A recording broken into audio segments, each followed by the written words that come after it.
Hi there. John Michael Arthur here with International Living. And we've had a number of inquiries over the last year regarding connectivity in Costa Rica. You know, internet, cell reception, that sort of thing. Of course, people who want to move overseas want to know if the internet will be good enough to video chat their loved ones back in the States or to send memes or videos or whatever thing like that. Maybe you're also concerned about the ability to get direct TV or other cable services like Netflix or Amazon Prime. I know I sure like to binge watch my favorite shows. Well, the answer is that you can still have your home comforts and nightly routines even when you're on an adventure in Costa Rica. So, let me talk about some of these ideas. Is the Wi-Fi good enough in Costa Rica? Well, you know, that's like asking if it's good enough in the United States. Yes, for sure, there are areas where it's excellent. You know, before we moved to Costa Rica, in Dallas, we had about 75 megs, but only an hour and a half outside of Dallas at our lake house, we only had dial-up at 1 meg. So that sort of thing is about the way it is here in Costa Rica. Around San Jose, in the most populous part of the Central Valley, you can get really high-speed, strong internet. And in fact, Costa Rica is currently beginning to install fiber optic across the country.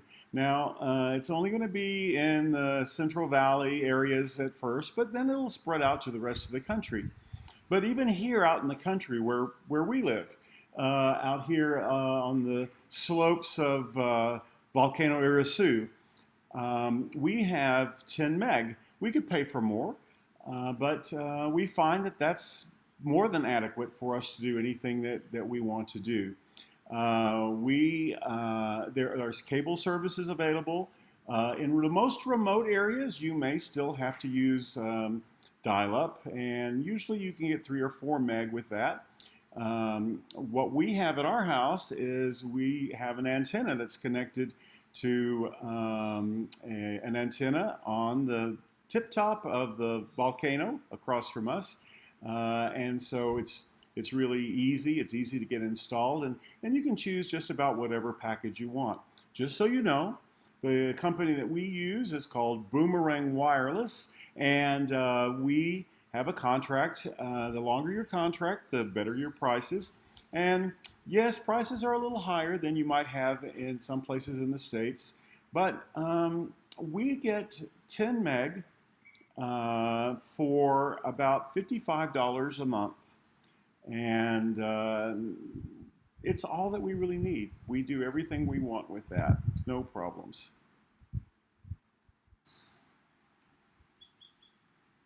Oh, sí, sí, claro. Ah, no problema. Ok, nos vemos. Gracias. You may be wondering about cell reception. Well, I have an iPhone. Most Ticos have smartphones. Everyone here has them. It's not a big issue. And almost everywhere you have 4G, 3G in more remote areas. We have LTE most of the time with our cell phone coverage. There are 3 major carriers in Costa Rica: Movistar, Claro, Colby. And depending on where you live, just like in the United States, will depend on which carrier works best for you. For us, we found that Movistar is the best coverage everywhere we go. I have basically not completely unlimited coverage, but I never go over, and I use my smartphone not just for conversations and phone calls and texting, but downloading videos and using it like a smartphone, a small computer. And I pay currently, let me see, I just paid the bill. It is currently, with the exchange rate we have now, just over $30 a month. And that includes calls all across the country.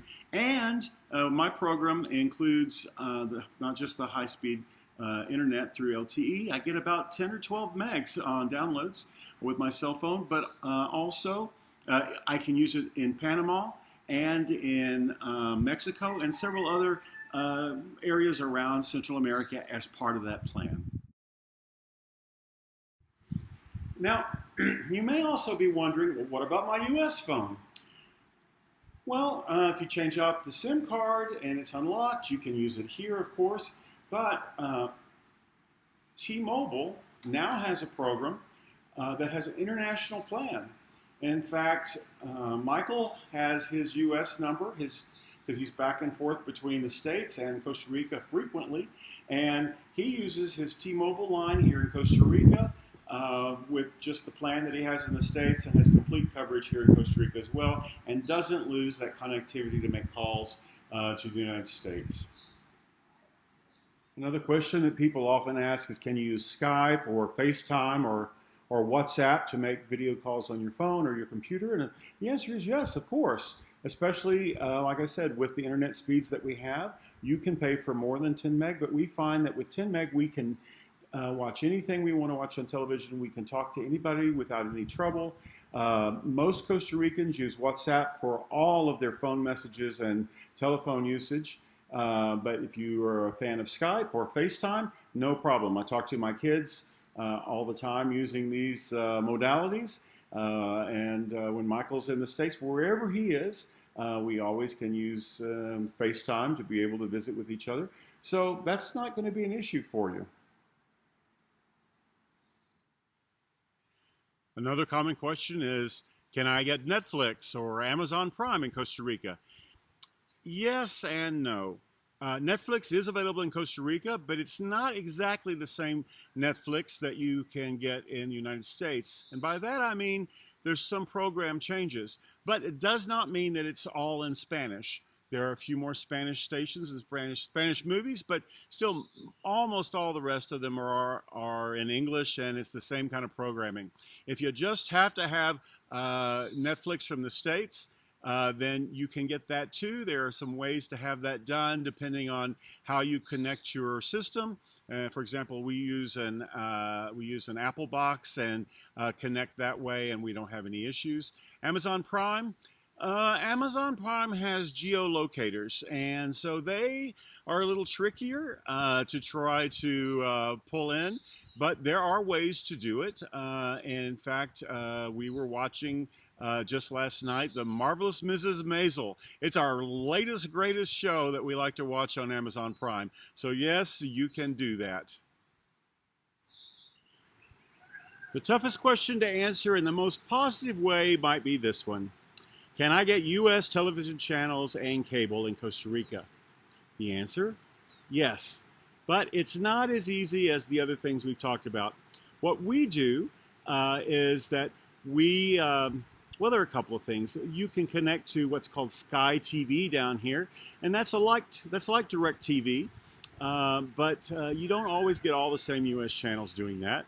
What we've managed to do is there's another company that will connect to satellites up in the air that bounce off of signals from the United States. We actually are connected to U.S. television through... it's Ohio, believe it or not. We get all of our local channels through Ohio, but we have all the network channels and everything like that. And of course, we use Hulu, and through Hulu, we can also get, things. You can pay for additional things like CBS and BBC and CNN and Fox and whatever stations you like to watch. Those things are available that way as well. So yes, you can do that too. So there you have it. That's the skinny on connectivity in Costa Rica. You'll be fine. It's not exactly the same as in the States or Canada, but then if everything was exactly the same, where's the sense of adventure? Pura vida.